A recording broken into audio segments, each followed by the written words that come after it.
नमस्कार। Astro solution channel में मैं सरिता सक्सेना आपका बहुत स्वागत करती हूं। आज मैं आपको रुद्राक्ष धारण करने की संपूर्ण विधि के बारे में बतलाऊंगी कि किस प्रकार रुद्राक्ष को धारण किया जाता है और किन मंत्रों का उच्चारण करना है। पूरी विधि आपको आज बतलाती हूं। सबसे पहले हम बात करेंगे मुहूर्त की। कौन सा मुहूर्त होना चाहिए जब हम रुद्राक्ष धारण करें। तो रुद्राक्ष धारण करने के लिए कोई भी शुक्ल पक्ष के सोमवार को रुद्राक्ष धारण किया जा सकता है। रुद्राक्ष सुबह के समय ही स्नान करके और मानसिक शुद्धि होनी चाहिए इसमें, क्योंकि आपका मन शुद्ध यदि नहीं है तो आपको रुद्राक्ष का पूरा लाभ नहीं मिलता है। इसलिए सबसे पहले आपका मन और फिर आप शारीरिक स्वच्छता के बाद रुद्राक्ष की मंत्रों के द्वारा और जल और गंगा जल के द्वारा शुद्धि करेंगे। उसके पश्चात इसको धारण किया जाता है और इसकी विधि इस प्रकार है। रुद्राक्ष को धारण करने से पूर्व कुछ शुद्ध पवित्र कार्य किए जाते हैं, जिसमें सबसे पहले रुद्राक्ष को हम 5 या 7 दिन पहले से ही सरसों के तेल में एक कटोरी में भिगोकर रख देंगे। यदि आपकी रुद्राक्ष की माला है या केवल रुद्राक्ष है तो उसको आप 7 दिन पहले या 5 दिन पहले कटोरी में सरसों के तेल में डालकर रख दें और जब सोमवार का दिन पड़े तब आप शुक्ल पक्ष के सोमवार में इसको धारण करें। इसके पश्चात जब हम सरसों के तेल से निकालेंगे तब गंगा जल से पहले साफ करेंगे और दूध और इसके अलावा पंचामृत भी आप इस्तेमाल कर सकते हैं और पंचामृत से पूरी साफ सफाई करके इसको फिर सादा जल से पुनः इसको धोएंगे। जब इस तरह से आप अभिषेक करा देंगे तब ओम नमः शिवाय का पंचाक्षरी जो मंत्र है उससे 108 बार जाप करेंगे। फिर चंदन, सफ़ेद वाला जो चंदन होता है उसका इस्तेमाल भी कर सकते हैं और बेलपत्र, लाल पुष्प भी अर्पित कर सकते हैं। धूप दीप दिखाकर पूजा करें और अभिमंत्रित करके भगवान के शिवलिंग पर स्पर्श कराएं। यदि हवन करना चाहते हैं तो हवन की जो भभूति बचती है उसका भी इस पर स्पर्श करा दें। उसके पश्चात ओम तत्पुरुषाय विद्महे महादेवाय धीमहि तन्नो रुद्रा प्रचोदयात मंत्र का 108 बार पुनः जाप करें और उसके बाद आप इसको धारण कर सकते हैं। धारण करते समय उत्तर की ओर आपका मुख होना चाहिए, जिससे कि आपको इसका विशेष लाभ मिल सकता है। रुद्राक्ष के जो मनके होते हैं उनको शुद्ध लाल धागे में भी आप बांध सकते हैं। आप चांदी में भी पिरोकर इसको पहन सकते हैं। रुद्राक्ष धारण करते समय हमें विशेष कुछ सावधानियां रखनी चाहिए, जिसके बारे में मैं बता रही हूँ। जब भी रुद्राक्ष धारण करें तो मन शुद्ध होना चाहिए और उसके बाद शारीरिक स्वच्छता आती है।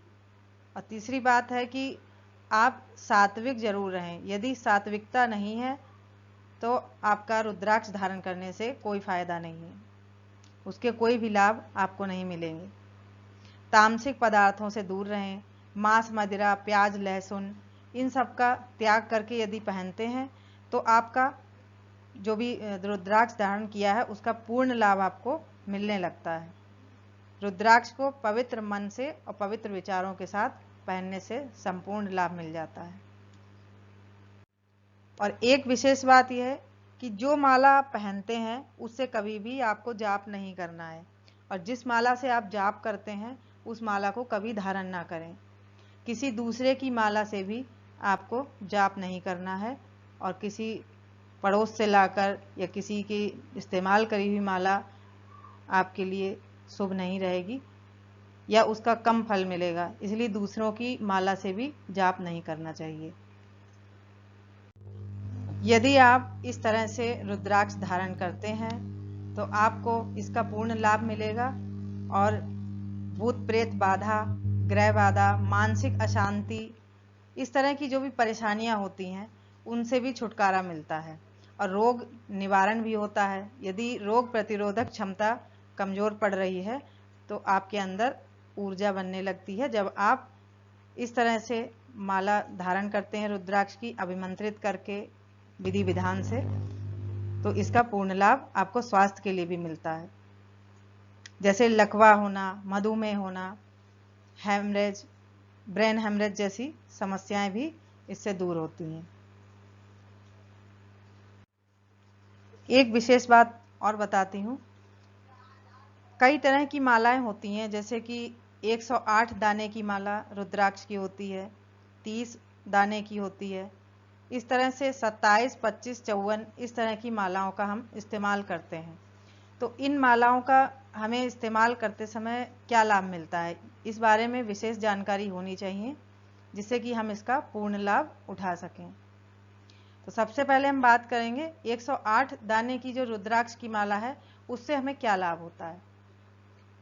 108 दाने की रुद्राक्ष की माला हर मनोकामना के लिए इस्तेमाल की जा सकती है। आप यदि इस पर जाप करते हैं तो आपकी सभी मनोकामनाएं पूर्ण होती हैं। तो सबसे अच्छी सर्वोत्तम माला ये मानी गई है। कोई भी व्यक्ति अपनी मनोकामना किसी भी प्रकार की हो तो इसका इस्तेमाल करके, इस पे मंत्र जाप करके इसका लाभ उठा सकता है। अब हम बात करेंगे 54 दानों की जो रुद्राक्ष की माला होती है उससे हमें क्या लाभ मिलता है। यदि कोई व्यक्ति मानसिक परेशानियों से गुजर रहा है और मानसिक रोग हो रहे हैं उसको, तो ऐसे में व्यक्ति 54 दानों की रुद्राक्ष की माला पर यदि मंत्रों का जाप करता है तो उसे बहुत ही मानसिक शांति प्राप्त होती है और बहुत ही सुकून में वह रहने लगता है। इसके बाद हम बात करते हैं कि 25 दानों की रुद्राक्ष की जो माला होती है उसका क्या उपयोग है, वो क्या लाभ दे सकती है हमें। 25 दाने की रुद्राक्ष की माला जब हम इस पर मंत्र जाप करते हैं तो ये हमें मोक्षदायिनी होती है, क्योंकि जो भी व्यक्ति धर्म के कार्यों से जुड़ा है या आध्यात्मिकता में जुड़ा है, ये समाज की सभी चीज़ों का त्याग कर रहा है, सिर्फ मोक्ष की ओर बढ़ रहा है, तो ऐसे में उसको मंत्र जाप या कोई भी सिद्धि करने के लिए यह माला बहुत ही उपयोगी होगी। 25 दाने की, उसे मोक्ष के रास्ते खुलेंगे उसके लिए और आध्यात्मिकता में भी उसको प्रबल शक्ति प्राप्त होगी। अब 27 दाने की रुद्राक्ष की माला के बारे में बताते हैं। यदि सेहत खराब हो रही है और ऊर्जा की कमी आपके अंदर आपको महसूस हो रही है तो 27 दानों की रुद्राक्ष की माला बहुत ही उपयोगी सिद्ध होती है।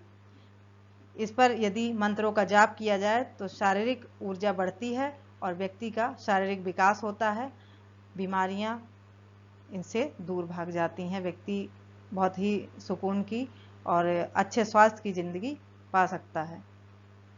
अब बात करते हैं 30 रुद्राक्ष वाले दाने की जो माला होती है उससे हमें क्या लाभ मिलता है। यदि कोई व्यक्ति धन से संबंधित परेशानियों से जूझ रहा है, आर्थिक संकट बना हुआ है, ऐसी स्थिति में 30 दाने की जो रुद्राक्ष की माला होती है उसका जाप, उसके ऊपर यदि मंत्रों का जाप किया जाए तो व्यक्ति धन से संबंधित जुड़े मामलों में सफलता पा सकता है और धन धान्य की कोई कमी उसे महसूस नहीं होती है। तो ये रहा हमारा रुद्राक्ष के ऊपर कुछ जानकारी और रुद्राक्ष धारण करने की विधि। मुझे पूर्ण आशा है कि आप सभी को ये वीडियो पसंद आएगा और यदि पसंद आए तो आप प्लीज़ सब्सक्राइब करें हमारा चैनल और लाइक करें, कमेंट करें, दूसरों को भी शेयर करें। और मैं अपने अगले वीडियो में भी कुछ अच्छा टॉपिक लेकर मौजूद होंगी आपके पास, और तब तक के लिए धन्यवाद एवं नमस्कार।